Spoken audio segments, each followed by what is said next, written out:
Et pour le faire. Non, j'ai une question absurde, ça va poser mon ça. Ok, Kev, lis tu pas vierge. Vous te posez mon question? Vous te posez mon question? Yeah, moi, donc, j'ai une question absurde, ça va poser mon ça.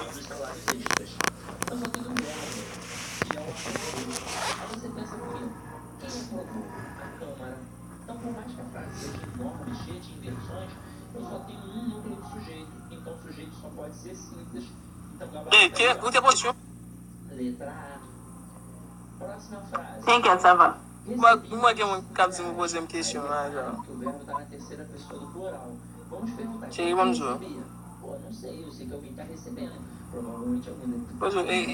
Agora, quando eu tenho o verbo na terceira pessoa do plural sem o referente, sujeito indeterminado. Pode botar aí letra C. Terceira frase. Está sujeito a incertezas após as eleições. Verbo mais o pronome se. Vamos ao pronome. Verbo de ligação. Verbo de ligação mais o pronome se. Eu tenho Ó, fumba, eu meto bem lá fora nos olhos, com ça. sujeito é indeterminado. Mais, on vous demande. Je sais pas si on va me goûter. Va me goûter. Vous me demandez est-ce que mon bâton c'est sur le manger. Va me goûter. Moi, je me bats des doigts, moi, il va tout revenir au gars, non, c'est. E eu te pergunto,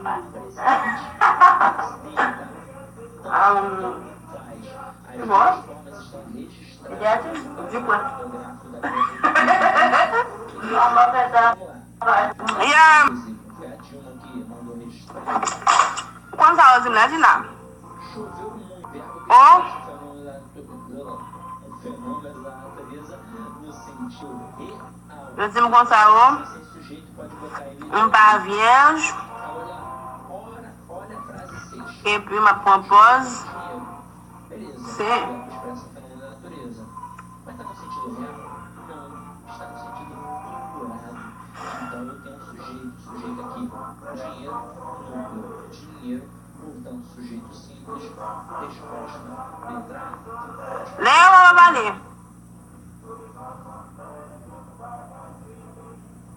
On va dans les soirs, dis-moi, non? 7. Havia muita gente na rua. Que verbo tem aqui? O verbo haver. Então, o verbo haver nos seus dias de ocorrer acontecer. C'est pas une question de tisser. Então, aqui, C'est pas une question de tisser baguette. Ok? C'est pas ça qui est important. a responsabilidade. E a presta atenção. Nous sommes penser que façon nous est vie, hein? Agora, se eu tirar o existir e botar haver, Gan bagay ouvre les faits. responsabilidade, aí sim seria o quê? Uma oração sem sujeito. Próximo aqui. C'est pas tout bagay. Ok? C'est pas tout bagay. Do plural. Mas basta perguntar Ou penser que on a fait, ou penser que l'autre monde a fait le tour. quem é que tá chorando? Quem chora? Os meninos. Então, se eu achei Moi-même passé, et tout le monde connaît que me passé. Nous sommes un monde qui est très direct. Alors, avant que me dire bagay, on juste fait en quelque sorte, moi, honnête avec quelque part. fazia grande Ça qu'on pensait, de forma que pouco caracteriza oração sem sujeito. ça qu'on pensait, ça que l'autre monde pensait, là, je m'en fous. Parce que je me mettre tête moi, me compte tête moi, mon effet tête moi. Alors, on pense que c'est Tissin, ok, c'est Tissin. On pense que, comment on dit ça, on pense que c'est